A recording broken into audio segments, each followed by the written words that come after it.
Bonjour à tous les amis, c'est The Prof d'Orty. Alors aujourd'hui on va regarder un petit peu qu'est-ce qu'on va pouvoir semer cette année.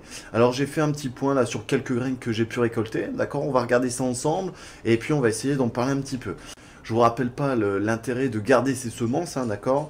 Surtout sur le côté financier, premièrement, parce que c'est toujours un impact dans son petit budget de jardinage, mais aussi sur la qualité de ces plantes qu'on va pouvoir ressemer l'année suivante, d'accord? Je répète, si vous conservez vos semences, vous allez sélectionner des variétés qui vont être plus ou moins résistantes à votre jardin, d'accord? À vous de faire le test, à vous de trier tout ça, et ensuite à vous comment dire, de dynamiser en fait votre jardin en sélectionnant les meilleures variétés. Alors ici, j'ai plusieurs choses, d'accord? Je suis en train de trier là tout doucement. Alors ici on peut le voir là, à la petite cam, on va avoir ici donc les graines d'épinards. Voilà, donc que j'ai conservé et que je vais ressemer donc cette année. Voilà. Donc là ici ça va pas tarder, hein, je vais les semer en poquet, d'accord. Et ensuite on va planter ça, donc une fois que la terre sera un peu réchauffée. On a passé une fin décembre un peu froide, d'accord. Donc il va falloir laisser un peu le temps que le sol se réchauffe hein, et surtout dégèle. Voilà, donc ici on a des graines d'épinards qu'il va falloir que je trie. Alors on va regarder, justement ça tombe bien, j'ai peut-être ici une boîte, et ben oui. Hop. Alors, voilà, donc là, on va trier, hein, d'accord. Il me faut uniquement les graines, d'accord. Si j'ai quelques feuilles, bon, c'est pas dérangeant. Après, c'est de la grosse graine, les épinards, c'est ça l'avantage. Hop, alors, on y va. Voilà, parfait. Donc là, j'ai de quoi te faire plusieurs semis, hein, échelonnés, d'accord. Alors, à savoir, on fait un semis en poquet, d'accord, c'est-à-dire 3 à 4 graines pour les épinards, d'accord, à 5 graines à peu près. Et ensuite, on vient donc les repiquer une fois qu'ils sont sortis. Donc ça, les épinards. Surtout, on n'oublie pas de noter, d'accord. Alors, je vais prendre mon crayon, désolé.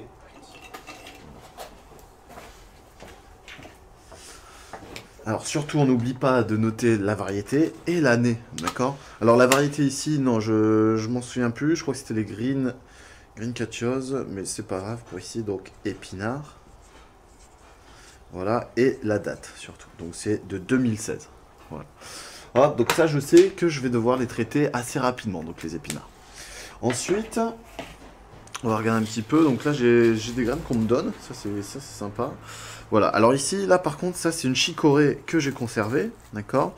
Alors, on va regarder ça, je vais vous montrer un petit peu la difficulté que l'on a quand on veut conserver les semences de chicorée, d'accord. Alors, donc le problème sur chicorée,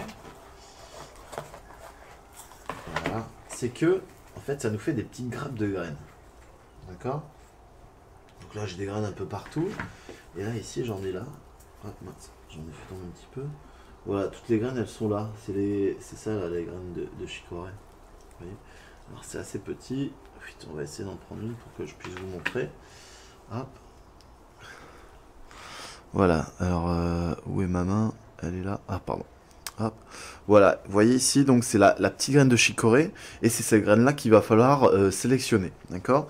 Alors, le seul petit problème, c'est que ici, vous voyez, donc ça fait des grappes, d'accord, et la graine est contenue dans cette grappe. Donc il faut y aller progressivement et venir donc secouer comme ça et on fait tomber les graines. Ça, c'est la première chose. Ou alors tout simplement, vous venez émietter les têtes et ensuite vous venez les repiquer dans des petites alvéoles. Voilà. Donc là ici, c'est la chicorée. Celle-ci, je la travaille pas tout de suite. Je vais la faire un peu plus tard. Voilà. Hop.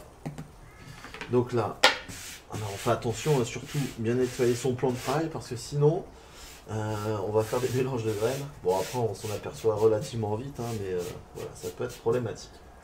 Donc là ici la chicorée, bon étant donné que je sais que c'est ici, ça j'ai pas de souci. Voilà, donc là la chicorée. Alors, je vais vous montrer un petit peu donc ceux que j'ai conservés. Alors celle-ci, c'est le piment rouge de 2016, donc que l'on avait fait la fois dernière, d'accord. Je vous avais expliqué comment faire et récupérer donc ces semences, d'accord. Donc là ici il est noté. Alors le piment, donc c'est une famille des Solanacées, d'accord. Donc là ici, cette famille de Solanacées demande des températures plus clémentes. D'accord. Le piment, je vais m'en occuper peut-être fin janvier, début février. Voilà. Donc piment rouge, ça c'est un peu plus tard, février. Ensuite, donc j'ai conservé des graines de fenouil, d'accord. Alors ça c'est intéressant pour faire en infusion, et puis aussi c'est une ombellifère, hein, donc c'est toujours intéressant d'avoir ça dans le jardin, et surtout aussi pour assaisonner, voilà. Donc il y a pas mal de choses à faire avec ce fenouil. Donc semis du fenouil, hein, pareil, fin février on est bien. Hop, donc je les mets ensemble. Ensuite, laitue grenadine. Donc ça, pareil, hein, c'est... Alors, je vais vous montrer, justement, on l'avait récolté ensemble. Hop, là, c'est parfait. Vous voyez. Donc les graines, c'est les petites graines noires, là, qui sont à l'intérieur, très petites. Alors, je vais essayer d'en prendre. Là. Voilà. Alors, la difficulté, pareil, hein, c'est que les akènes se mélangent avec les graines, parce que forcément, c'est ce qui maintient la graine, qui va permettre de... de la faire ressemer un peu plus loin. Et donc la difficulté, c'est de supprimer ces akènes. Alors ici, moi, je m'embête pas. Je sélectionne graine par graine et puis je viens mettre en place. Hein. Voilà. Ensuite, là, les pommiers. Alors attendez. Oui. Donc ensuite, j'ai récupéré des graines de pommiers, d'accord, pour faire des francs. Alors des francs, ça va être des pommiers greffés qui vont donner des arbres, d'accord. Donc ça pareil, c'est toujours aussi intéressant. Alors ceux-là, on va les semer pareil, hein, courant janvier, d'accord, sous abri. Et ensuite, vous mettez ça en place dans le jardin et puis la nature fera les choses. Et ensuite, d'ici 3 ans à 4 ans, on va pouvoir les greffer et puis obtenir des arbres, d'accord, d'ici une dizaine d'années. Donc ça pareil, on verra le semis, hein, de pommier et bientôt la greffe. Donc le pommier, donc ça pareil, ça va en février. Ensuite, ici, de la Green Zebra. Pareil, ça c'est intéressant. C'est de la variété que j'ai sélectionnée. C'était un de mes meilleurs pieds. Voilà. Alors j'en ai pas beaucoup sur celle-ci, d'accord, parce que j'ai voulu sélectionner les meilleurs, en fait, la meilleure variété ici sur ma Green Zebra.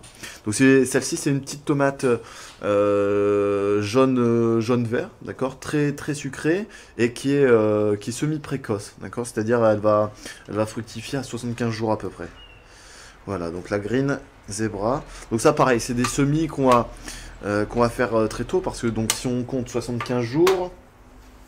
plus le temps de lever tout ça, ça va nous donner normalement des tomates voilà, mi-mai si les températures sont clémentes. Mi-mai ou ouais, mi-juin si tout va bien, quoi. Normalement. Ensuite, donc laitue grenadine, ça c'est plus tardif, étant donné que ça ne supporte pas le juin. Du coin. Alors pareil, ça c'est intéressant, bon, c'est quasiment comme la pomme, hein, donc on va se mettre ça en même temps. Et on va greffer ça donc soit sur du cognacier, d'accord, cognacier champion, donc j'ai un bon sujet ici qui prête bien. Et où ça va servir de porte-greffe sur les poiriers. Voilà. Donc ça, pareil, hein, on sème en même temps que le pommier. Donc ici, ça va pour la colonne de février. Ensuite, du poireau d'hiver. Alors ça, c'est top. Poireau d'hiver, donc là ici les semences sont en dessous, elles sont plus lourdes, d'accord. Ce poireau d'hiver, ça on va le faire maintenant, d'accord, sous abri, pour permettre justement d'avoir des... Ah non, j'ai des bêtises, pardon. Non, pardon. Donc le poireau d'hiver, ça va semer courant mars, d'accord. Mars, par contre le poireau d'été, on le sème maintenant, mais sous abri. Ça c'est important parce que c'est un poireau gélif, hein. Donc on fait attention. Donc ce poireau d'hiver là par contre, on va attendre un petit peu et on va le semer sous abri pour l'avoir normalement fin avril dans le jardin, quoi, repiqué. Fin avril, le même courant mai. Voilà, donc ça ici, poireau d'hiver, on va le faire un peu plus tard. Qu'est-ce qu'on a encore ? Ici de la capucine. Alors capucine, c'est une variété de cocopelli, hein, que je tiens à remercier et féliciter. Donc ça pareil, on va la semer un peu plus tard parce que les gros froids ça ne supporte pas. Donc ça c'est toutes des graines que j'ai pu récupérer et qui sont assez sympas. Donc je rappelle, hein, sur la capucine tout se mange, hein. La feuille en salade, la fleur pareil qui vient décorer, qui est un peu poivrée, celle-ci est sympa. En plus c'est une variété, c'est la Scarlet Grim, qui est une variété un petit peu pourpre, hein. Donc ça pareil, mais un peu plus tard. Donc ça, on vient le faire 3 semaines à 4 semaines avant repiquage en pleine terre. Qu'est-ce qu'on a ici? Ah, des calebasses. Alors, je vais vous montrer ça. Je suis en train de... Alors voilà, donc je suis en train de fabriquer des lampes hein, ici avec des calebasses. Donc là, ça sera le prochain tuto hein, si vous suivez. Donc des calebasses, c'est tout simplement des courges, famille des cucurbitacées. Et en fait, une fois séché, ça vous donne un truc de ce type-là. Assez sympa, hein, très joli, c'est dur. Voilà, et on peut venir peindre, on peut venir faire des petits trous pour faire de la déco, ça c'est top. Donc le prochain tuto, je vous montrerai ça. Et une fois que vous le percez, d'accord? Une fois que vous percez ça, vous pouvez récupérer donc les semences à l'intérieur, d'accord? Donc là, ces semences, elles ressemblent à ça. C'est assez joli en plus. Voilà, donc là j'en ai donné beaucoup, hein, mais voilà, ça ressemble tout simplement à un petit truc comme ça. Hop, je vais me rapprocher. Et ça, donc, on va pouvoir le repiquer. Par contre, le ressemer, pardon, courant avril, hein, d'accord? Parce que ça a besoin de températures quasiment identiques. C'est-à-dire le jour et la nuit doivent être quasiment identiques. Et en avril, ben, ça se rapproche le plus. Voilà.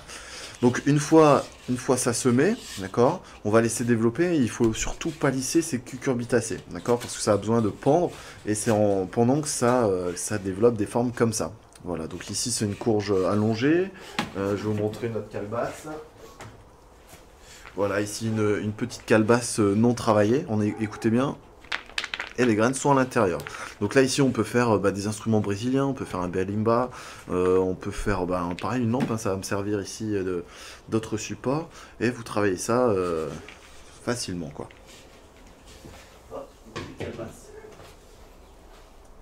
Ensuite, qu'est-ce qu'on va avoir ici? On va faire le tri en même temps. Donc la courgette d'Italie qui n'a pas fonctionné ici, d'accord. Mais cette courgette d'Italie là, pareil, on vient la semer courant avril, d'accord. Et après c'est directement mis en pleine terre. Vous pouvez semer directement également. Et là il faudra faire vers fin avril. Voilà. Hop, donc ça c'est plus tard. Et il faudrait que je la refasse. Alors ensuite, ici qu'est-ce qu'on a? Des tomates jaunes. Hop, je vais bien remettre ma boîte. Tomate jaune cerise ici. Hop, on va regarder ça. Ok. Donc là c'est pas mal. Alors, donc ça c'est une variété que l'on m'a donnée, d'accord, qui est donc c'est ma troisième souche hein, de tomates et qui donne vraiment super bien. Donc des grosses grappes, des grandes grappes rouges, jaunes pardon, je dis des bêtises, et qui par contre elles sont plus tardives, d'accord. Mais par contre une fois que vous les avez mis en pleine terre, vous avez des tomates jusque quasiment, celles-là je les ai récupérées en fin octobre, début novembre, hein, j'en avais encore. Et après les grosses tomates jusque fin novembre. Voilà. Donc tomate jaune, cerise ici. Donc ça pareil, c'est un peu plus tardif. On va la mettre là. Hop, ça sera courant mars. Voilà, alors ça, c'est des sachets que l'on m'a donné, d'accord. Ici, j'ai récupéré quelques fèves à droite à gauche, donc après, j'essaye. Ah, voilà, ici, du bleu de Solèze, bon ça, on verra ça après. Qu'est-ce que j'ai? Voilà, bon en gros ici on a fait à peu près le tour par rapport à ça. Voilà, donc l'important ici sur cette vidéo, c'est de premièrement concentrer les premiers semis, d'accord. Pareil, essayer de prévoir quasiment 30 à 40% en plus, d'accord. S'il y a des pertes, s'il y a des fonds des semis, si je ne sais pas moi, si un oiseau vient picorer ou je ne sais quoi, voilà, comme ça vous avez tout le temps un peu de réserve. Si vous en avez trop, et ben vous pouvez donner ça à vos amis, partager, échanger, hein, c'est la base aussi de notre projet. Voilà. Je vous souhaite à tous de très bonnes journées de jardinage. Là, la nature reprend un petit peu, le soleil, comment dire, la luminosité rallonge aussi tous les jours de quelques minutes. Voilà, donc c'est le moment d'en profiter. A très bientôt, c'était The Prof Dirty. Abonnez-vous, likez, partagez. À très bientôt.